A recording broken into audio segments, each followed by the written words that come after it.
Hey guys, want to make your home cozier and save a little more money? Take a free online energy assessment from Energy Trust of Oregon. It's fast, easy, and gives you personalized tips to boost your home energy savings, lower bills, and more comfort. Shoot, I'm taking this quiz. Let's take it together at visitenergytrust.org/assessment. We can join thousands of Oregonians already making smarter energy moves. That's energytrust.org/assessment.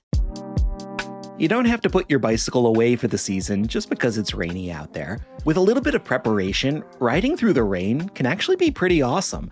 It's a great way to see Portland and stay connected to the city during the darker months.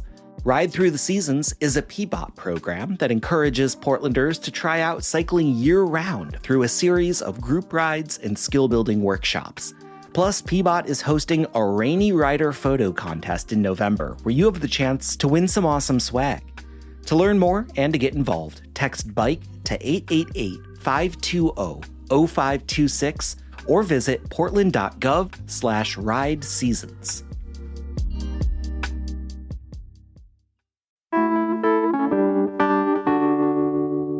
In the first few weeks since Portland area students have been back in school, a lot has been happening. There's been rising anxiety after an ICE detention near Cesar Chavez K-8 school, and tough conversations ahead about enrollment changes, blended classrooms, and looming budget decisions. So today on CityCast Portland, we're talking with Oregonian education reporter Julia Silverman to learn more on what's happening inside Portland's public schools and what it could all mean for the year ahead.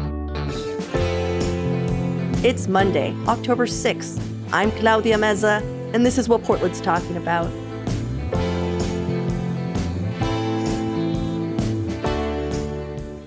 And before we get into my conversation with Julia, I just wanted to thank the sponsor of today's episode, the Portland Art Museum, and also give a huge shout out to the folks who became CityCast Portland neighbors during our fall membership campaign the last 2 weeks. Our membership campaign officially wrapped on Friday, but here's the truth. We are so close to hitting our goals. In fact, if 25 of you listening joined right now, we'd meet our goal. You know, Portland is facing a fraught and uncertain moment. Now more than ever, the local news that we cover every day is incredibly important. Us as a city, taking control of our own narrative is what's going to keep us sane. And whether it's through that lens that we look into a national issue that's affecting us, like the intervention of federal troops in our city, or the hyper-local things only true Portlanders can understand, like today's conversation about Portland Public Schools, hearing what's happening from the people who are living it, our local reporters and experts on the ground, that's what's going to help us all be better informed and better neighbors to each other. So if you've been meaning to join but haven't yet, we still really need you. Join us at membership.citycast.fm, just $10 a month or $100 a year. And by the way, we will still send you a CityCast Portland Neighbors tote bag as a thank you gift if you join today at membership.citycast.fm. All right, now let's get into it. Julia, a lot has been happening with Portland Public Schools. I feel like every week there are at least 2 headlines coming in about either the safety of their old buildings, the lack of movement from the board, parents mad at the board, and now ICE. And I'm just cherry picking here. There's so much more. Is this the hardest you've ever worked in your career? Yikes.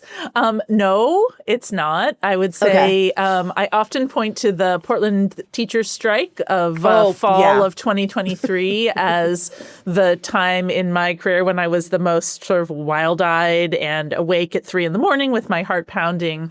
But it sure does seem like everybody is pretty cranky. I think I was telling your producers that there was a day early in the school year this year, and it was the day right before they decided to close school early, when it was only like 72 degrees outside.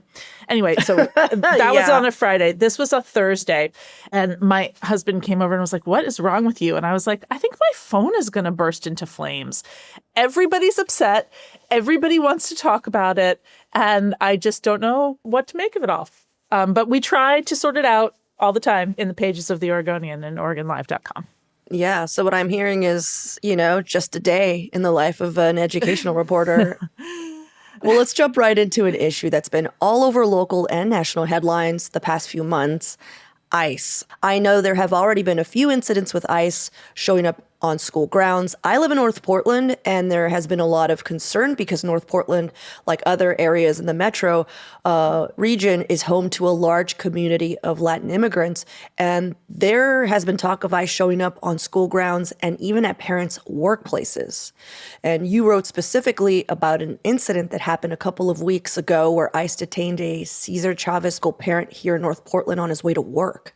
And 12 hours later, the North Portland Schools PTA hosted an emergency meeting. What came of that? Great question. I want to start off by saying that, like, though there are rumors constantly, it's really important to say that, like, at least to the best of my knowledge in Oregon, and I encourage your listeners and everybody really to reach out if I'm wrong, but to the best of my knowledge in Oregon, ICE has not attempted to come into a school in Portland or anywhere in the state. And that's really super important because though it's an ongoing issue that, you know, we can talk about till we're blue in the face, Oregon still really struggles with chronic absenteeism, right? And that means that like something like 1 in every 3 students is missing 3 weeks or more of school every year. And that really takes a toll. And my worry when we talk about this topic is, and it's completely understandable, that people will be like, well, it's not safe to send my children to school. And I just don't think that that's the case. Actually, schools are the safest place for kids to be. They're the best place for kids to be. That's where they will learn and be around caring adults and, you know, get hot food and safety and shelter. So I hope that that's not the takeaway that people have. And it's also one of the reasons that I wanted to write about the work that the PTA at Cesar Chavez K-8 did. I was impressed by their proactive approach because rather than just sort of like internally freaking out, they got together and talked about, well, what are ways that we can make it possible for kids to keep showing up at school? And one of those ways or one of those ideas was to set up a carpool system so that families that aren't afraid of being targeted by ICE might be able to pick up children from families who are and take them to school. I thought that was a really thoughtful approach.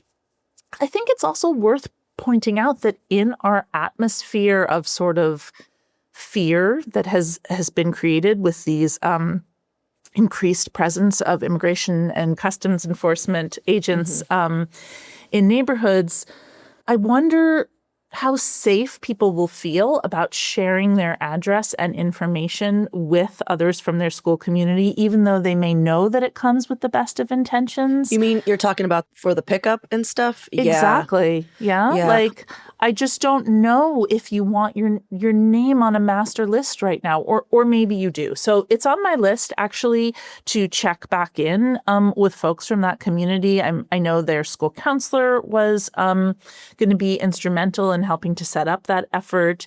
And I'm curious about how it's worked out because it really gets to the heart of, on the one hand, this is a real and present issue in our community. You know, Cesar Chavez parents that I spoke to felt like their school was targeted in particular because it's a Spanish immersion school. There's a lot of immigrants that live in that surrounding neighborhood. They don't think that this is going to go away. They expected it to be a persistent issue through the school year. And also, and I'll say it again, kids belong in school. I have seen evidence of a lot of school communities pulling together to do like training about what to do if you see ICE in your neighborhood and how to help. And that, I think, has been an interesting outcome and a community builder for folks from all kinds of different school communities. And I expect to see those efforts spread as the year goes on. Right. So that's basically what came of that meeting was they were like, hey, we're going to do these. And just no one can see you, but you're nodding your head. Yes. And also they set up school and neighborhood watch programs where like people were like sort of stationed at points around the school just to check and see and bear witness really to any unusual activity. Right. And they had plans. They told me to set up like a WhatsApp group or a Signal group where they could notify people of anything unusual going on. But again, I'm so curious to do the follow-up. You run into the question about information sharing there, Yeah, exactly. And I imagine that people are making very careful calculations about who they feel safe sharing their information with right now. And I would too. Yeah.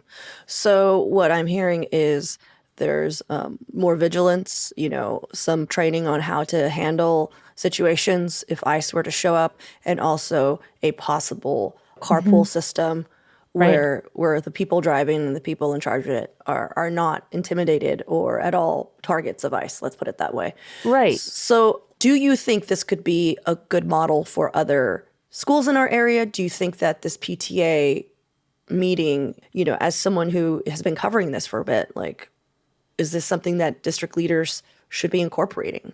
I don't know about district leaders. I mean, these very specific community-driven efforts are, I think, the most likely to be successful if they originate from the ground up and from individual school communities, because that is who you trust. If you're going to trust anybody, you're going to trust that parent who's on your kid's soccer team, who's known you for 3 or 4 years, and who says, hey, I'll pick your kid up after school and take them to soccer, no problem. Because you know that person. And Right. it's a small thing, but it might be something that people can do so that children's lives don't have to be disrupted and upended. And that's a very potent action that people can take. Right. Well, let's take a quick break here. And when we come back, let's talk about something that you briefly touched, which is enrollment.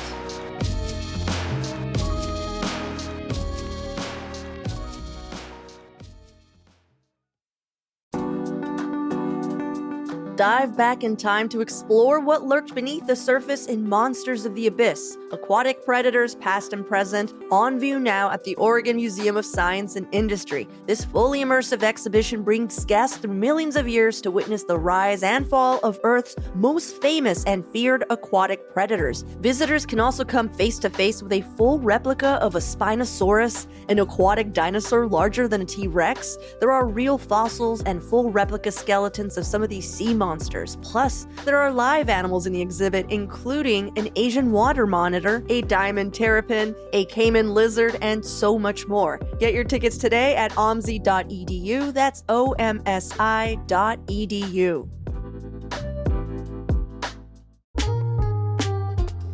This month, Portland Open Studios invites you to go behind the scenes and see the workspaces of some of our city's best artists. Over 2 weekends, on October 11th and the 12th, and then again on the 18th and 19th, you'll have a chance to meet the artists in their studios, see their tools, ask some questions, and check out some work in progress. More than 100 artists will be participating, showcasing painting, sculpture, photography, ceramics, and so much more. It's a self-guided tour, it's free and open to everyone, and if you find a piece you love, you can purchase it straight from the person who made it. It's the best way to support local art in the most direct way possible. For a full listing of participating artists and studio locations, visit the Portland Open Studios website, portlandopenstudios.com.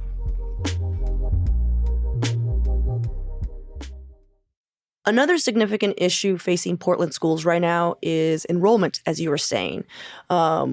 On one hand, there have been discussions of schools closing to declining enrollment, and on another, high school students are ending up in study hall because there are too many students. What is happening? This is tricky to make sense of, but a lot of it does have to do with the sort of 1-2 punch of the declining birth rate and high housing costs, right? So when you think of it that way, it actually makes sense that the declining enrollment issues are hitting elementary schools first. So the areas around town where you see very small enrollment and real enrollment issues tend to be in elementary schools. That's why at the beginning of this year, Portland Public Schools decided to expand the number of 4th and 5th grade blended classrooms, just because there's just not enough students necessarily to fill out a class at, 16 kids or whatever. I mean, that's amazing if that's your child and they have a 16-to-1 ratio. But there starts to be a point where it is economically difficult for the school district to support that. So Portland has something like, it's more than 20, it may be, I think it's around 25 elementary schools that have less than 350 students, and a lot of those are even less than 300 students.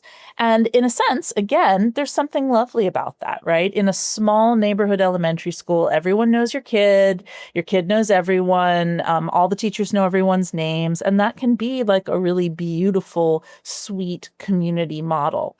On the other hand, there are drawbacks to a smaller school system. One of them is just that simply, eventually you're small enough that you have one class at each grade level. And if your kid doesn't find their people in that one class of, 23 other kids or whatever it is, they're a little stranded. A larger school district can offer more chance for movement and more resources. Like if your kid doesn't hit it off with their teacher, there's nowhere for them to go, if there's only just one first grade or whatever. So small schools have terrific benefits and also significant drawbacks. And I think that this entire conversation is really also tied up with the ongoing conversation in Portland about what to do about seismic safety in school buildings, because some of those small schools are also schools that are most likely to fall down in case of an earthquake. And Portland has an interesting chance here to think about, okay, if we do need to close some schools, and chances are that they do, is there a way to frame and talk about that a little differently than we might have done in the past? Closing a school is an incredibly emotional issue. It's the heart of a neighborhood. Nobody wants their neighborhood school to close. If you're able to say to parents, your school is going to close, part of the reason for that is that it's very small, and part of the reason for that is that it will cost $19 million or whatever to fix and to make safe in case of an earthquake. And this is the key, and we're going to send your kids to a school that we are going to put some money into and we'll make sure won't fall down. I am very curious to see whether that will blunt the blowback that always inevitably follows a proposal to close schools. I don't know, but it's possible. Well, let's talk about just learning just for a sec, because we've talked about the social aspects, and also the financial, all that. But is blending a classroom actually effective for student learning? Is it sustainable? That is such a good question. And I was so surprised when I started reporting on blended classrooms because I was expecting to hear a lot more pushback than I did, frankly.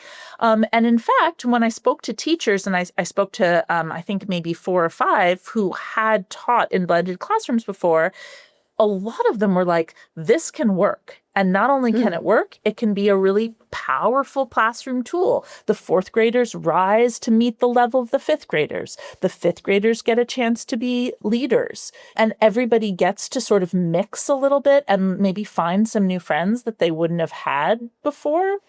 And you're not blended all day, every single class. Typically, there's like a walk to math structure where you are taking math with your own grade level because math is so much more of a progression. But for something like English, it can be pretty easy, actually, to adapt the curriculum, at least based on what I heard from teachers about that. And parents, too, seem to really like the blended classroom model, even though they said they had been skeptical of it when it first began. I talked to a number of parents from Astor School, also in North Portland, which was an early adopter, and they mostly had great things to say. So I think it can work, and there's a reason why Portland Public Schools has been phasing that in more classrooms. Yeah, I was a part of a blended classroom because I went to a Christian private school. And that happens a lot because they're smaller. And so sometimes it's like 6th through 8th grade. And I'm just letting you know, it was a shit show. But it was also I know, exactly. It was a little house on the prairie, but but that's a very different scenario altogether. Right. I don't but know if it's completely analogous, but oh no, yeah, I mean, not at all. listen, But like, yeah. yeah. My kids had a grade blend experience at their public elementary school in Portland that didn't go well. But it was back in the day. And I think the reason it didn't go well is because it wasn't across the entire grade. It was like, oh, there are too many fourth graders. There were like 8 too many fourth graders. So we'll just stick those 8th, 4th graders in with the 5th graders and everybody else gets to be in 4th grade classrooms. That did not work super well. That's not what we're doing now at PPS. You also asked about high schools. The sort of like stronger than expected enrollment at high schools was a surprise, I think, to many people. And you saw the school district kind of scramble. There were extra teachers, one assigned at some of the schools that were overcrowded at Lincoln and at Grant. But in high school, it's measured by caseload, not by enrollment. So maybe this is getting a little bit too much in the weeds, as opposed to like, I'm just dealing with the same 24 students all day. A high school teacher might deal with 160 students and one of their classes might only have 20, but another one might have 38, because they see different groups of kids cycling in and out throughout the day. If the teachers themselves are saying, hey, this is going to work or this works, then...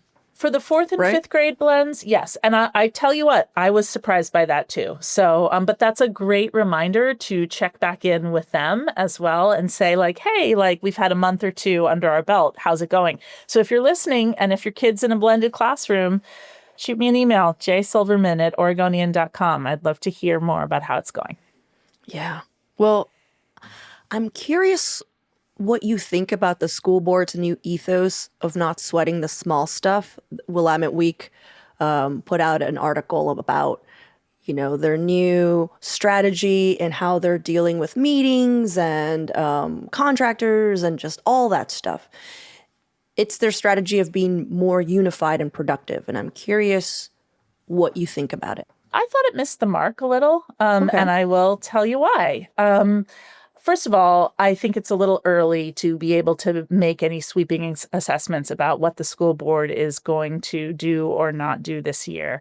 Second of all, to my mind, there has always been a bit of a divide in the school board. It's not new between members who are a little more activist and who come to every budget meeting armed with a list of, 100 itemized questions, bullet pointed in a spreadsheet, and those who tend to be a little bit more hands off. To my eye, and what I don't think that story got at, is I think the person who is more outspoken now than what PPS had previously been used to is the superintendent, Kimberly Armstrong.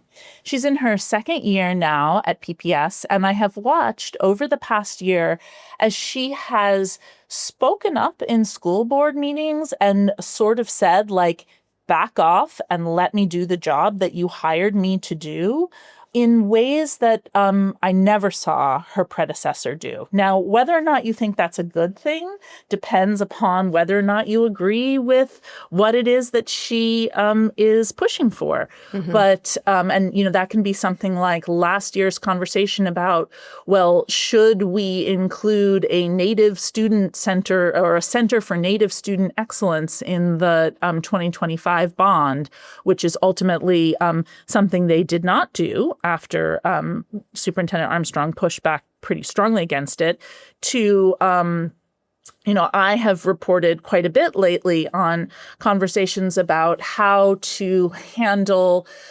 oversight of the Office of School Modernization, which is in charge basically of overseeing 3, not 1, but 3 $430 to $460 million high school builds over the next 4 or 5 years. And there's conversations about outsourcing the management of those projects to a Texas-based company. And Superintendent Armstrong has pushed pretty strongly on that. And you can, if you go back to, I think it was the September 9th board meeting and listen into that last hour, which was, by the way, hour 7, They started at 5. Seriously. They didn't finish till after midnight. Again, unpaid. Unpaid volunteers. That's right. You can hear some school board members really questioning why we are seeking to bring in this Texas company that does not have any previous experience in Oregon. And you can hear her pushing back pretty strongly against that and saying, you've got to let me do the job that you hired me to do. So that's the dynamic that I'm watching. As she's pro-Texas. Continues. Is what she was pro-Texas. I don't know if she's pro-Texas in terms of all of Texas politics, but yes, she is behind hiring this firm. And it was really interesting. In that particular instance, Superintendent Armstrong was pushing to extend the contract of this Texas firm. Their name is Prosidio, and pay them another almost $500,000 through the end of the year. And a couple of board members were notably skeptical about this because they were like, what have they produced for the $149,000 that we've already paid them? Not, it turns out, all that terribly much yet. So lots to watch on that front. Right. Well, before we wrap up, I wanted to ask you about the article that's coming out pretty soon because I know that state test scores are coming out, correct? Yes, this week is the Super Bowl for education reporters in the state.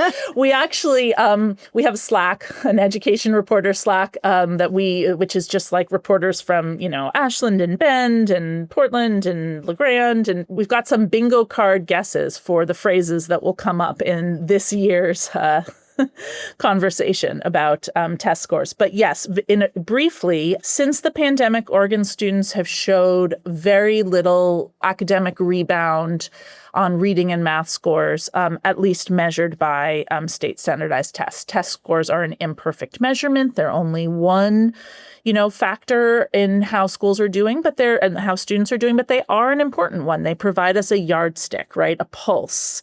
That's sort of uniform across the state. So they do matter. They're not the be-all and end-all, but they do matter.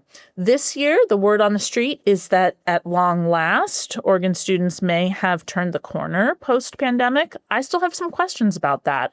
I'll be watching for, is that growth pronounced at the middle school level, in addition to the elementary school level, because elementary school is where Oregon has spent a lot of its money and focus and effort. And what about students from different demographic backgrounds and very particularly socioeconomic backgrounds? Watch the poverty indicators, because when those start to turn around, that's when the state's really making a difference for kids. Right. Well, I know that the data is going to come out by the time this conversation airs, just because of when we're taping and when it airs. So I think we could actually link to your article on that. If anyone's interested in hearing what is going on there, just head over to our show notes. And finally, you're going to be moderating a City Club of Portland panel on education on October 22nd. Who's going to be on that? I sure am. Dr. Armstrong will be there. So I look forward to talking to her. The superintendent? Correct. Also, Sarah Pope from Stand for Children, which is a nonprofit education advocacy group. And I'm super excited to talk to the Oregon Teacher of the Year, Brian Butcher. He teaches math at Beaumont Middle School in Northeast Portland. Oh, Brian Butcher. I need someone to teach me geometry because of that blended classroom incident. So if Brian Butcher could send me some... I'll put in a word. Some worksheets, please. Yeah. That would be amazing. I'm excited about this panel. It's going to be at the Ballmer Center on October the 29th, and it should be really great. So please check out the City Club's website and come and join us. Cool. Well, thanks again, Julia. I appreciate your time. I know that this is the very busy season for you, so thanks for hanging out with us. Thank you so much.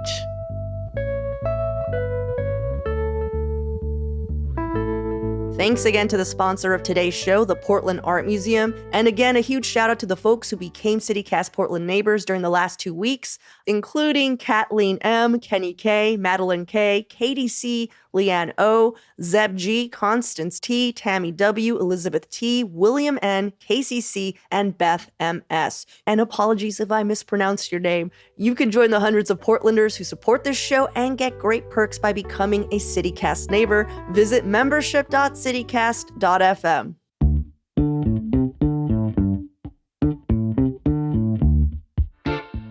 That's all for today here on CityCast Portland. Thank you so much for listening. If you enjoyed the show, share it with a friend or rate and leave us a good review. It really helps us out. And don't forget, you can support this show and get some great perks by becoming a CityCast neighbor. Just visit membership.citycast.fm for all the details. We'll be back tomorrow morning with more from around the city. Until then, see you at Slim's.